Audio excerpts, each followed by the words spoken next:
Chesley Major. Chesley Major.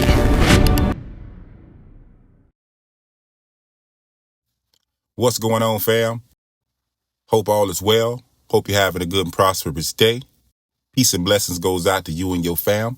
Today, we're going to be discussing this nurse. She got deported from America.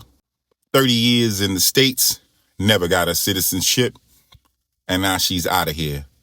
They sent her on a plane back to from which she came, and that's Africa. Serra Leon didn't want her, so they sent her back to Ghana. But we're going to dive into this video, and I'm going to get back with you. Let's get into it. Muhammad Ghali's mom is his best friend. The two bought this home together in Bowie, Maryland, and he's now worried she won't return after being deported earlier this month. I felt defeated, felt like I failed my mom. You felt like you failed her? I felt like I failed her just because I'm really, do anything for my mom. He says his mom, Rabiatu Kuyate, came to Maryland 30 years ago fleeing Sierra Leone's civil war. Muhammad was born here in the U.S. and says his grandparents joined them here and became citizens. Kuyate never became a citizen, but was a nurse with a work permit and was required to check in with ICE every year.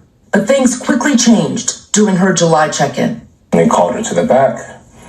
They said, "Yeah, Rabiatu, you have an order of removal, so, we're detaining you." I mean, my heart just broke. Did you think that she would see your mother again when they took her that day? Yes, I was optimistic. I was hoping I'd be able to, see what we could do about getting her released that day. But he would not see her face to face again.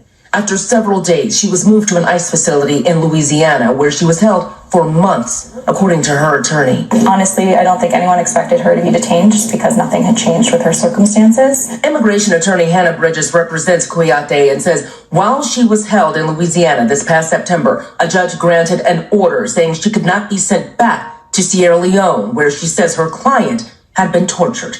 Bridges says the U.S. immediately began exploring other countries to send her to, which she also tried to fight in court with requests for hearings. Those requests went unacknowledged. Are you concerned that her civil rights were violated during this process? Absolutely. How so? She should have been given notice and an opportunity to seek protection from removal to a third country. And the government had multiple opportunities to do this. Bridges says earlier this month, Kuyate was flown from the U.S. to Ghana, a country she's never been to before. Hi, Mom.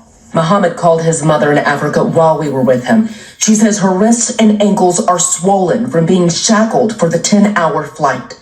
She said some others had it even worse. There was another guy on the floor. That guy, they trained him from the head down to the feet. They said, if you don't cooperate with us, that's how we're going to tie you. Kuyate told the I-team she and other deportees were sent to a hotel in Ghana. She says she was there for 6 days before this happened. A bus arrived to take her to Sierra Leone, even though an American judge ordered she could not be sent there. Her attorney says she was ultimately sent there anyway, although she resisted. That's when they dragged me. So they bumped the back of my head. The I-team obtained multiple videos of the dragging that were sent to her family. Kuyate believes the people in the green uniforms worked for Ghana's government. These are pictures of some of the injuries she says she sustained after the dragging. The video went viral overseas, and several media outlets in West Africa reported that the Sierra Leone High Commission, which is like its embassy in Ghana, said it's aware of the incident and will investigate.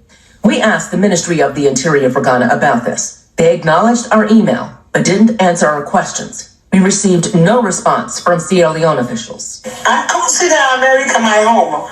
It's like I've built relationships there. Kuyate says she's safe for now in an undisclosed location in Sierra Leone, as her family sits in the home she owns in Bowie, wondering what her future holds and if she will ever come back again. Do you feel like the U.S. government has failed your mom? Yes, 100%. First of all, sir, your mother failed you. The United States government did not fail you, nor your mother. Your mother failed you. Your grandparents even came over here and got a citizenship. But your mother, being here for 30 years, making all this money as a nurse, forgot to do what she was supposed to do. Forgot to handle her business. Forgot to stand on business and make sure she get down there and take care of her citizenship. She was too busy getting all this American paper, enjoying all these American freedoms, having all this American fun, rocking up in all this American gear. She got a house. I'm sure she got a few cars, but you don't got citizenship. Now that they sent her ass back, it's an issue. It's a real big issue. It was almost like someone going into probation and the probation officer saying, yeah, going on in the back, you violated. Basically, that's it. You violated. You've been here 30 years. You overstayed your welcome. You could have got you a nice spot, excuse me, as an American citizen in this country. But that would have required you to take care of your business and make sure you get that taken care of. But you didn't. So they sent you to Ghana. Now, Ghana don't want her.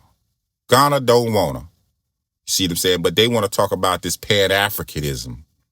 Oh, Black Americans should be with Pan-Africanism. Listen, Africans ain't even with Pan-Africanism. That's why we call it scam Africanism. And Pan-Africanism is dead because you get here and you side with the oppressor. And as you can see in your country, y'all ain't even together. They dragged her out of Ghana and sent her to Serra Leon. Ghana didn't even want her in our country. She's from the continent. Why didn't they just let her stay in Ghana? Because Pan-Africanism is dead. Like I said, these people are not together. They are not on one accord on the continent of Africa. All these different countries, all these different tribes, they do not get along. Black Americans are more united than any one of those tribes and countries in Africa.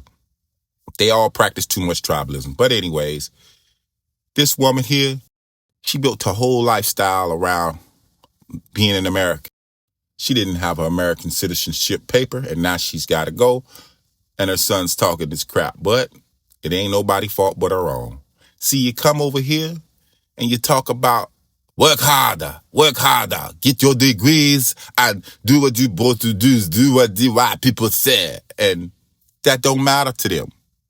When it's your time's up, your time's up. And now all the immigrants are finding out that your time's up. They thought that Black Americans were going to be the ones deported. They didn't think this thing through. And now they're suffering the consequences of it. A lot of people are being deported. A lot of these Hispanics, Africans, Haitians, Jamaicans, they all getting something back to their country. When you could have sided with the people who were here standing on business, which are the indigenous Black Americans, FBA, stood tall in the fight, and you would have had some grassroots backup.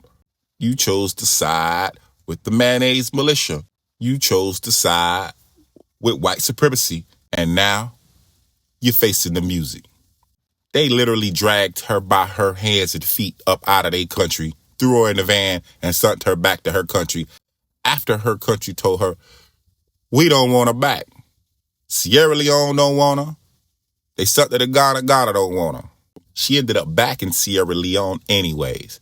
But anyways, that's all I got, guys. Thanks for subscribing to the channel if you're subscribed. And if you're not subscribed to the channel, go ahead and subscribe. At the bell, click that like button. It makes a difference. Thanks for all that you do, and I'll see you on the next one. Peace.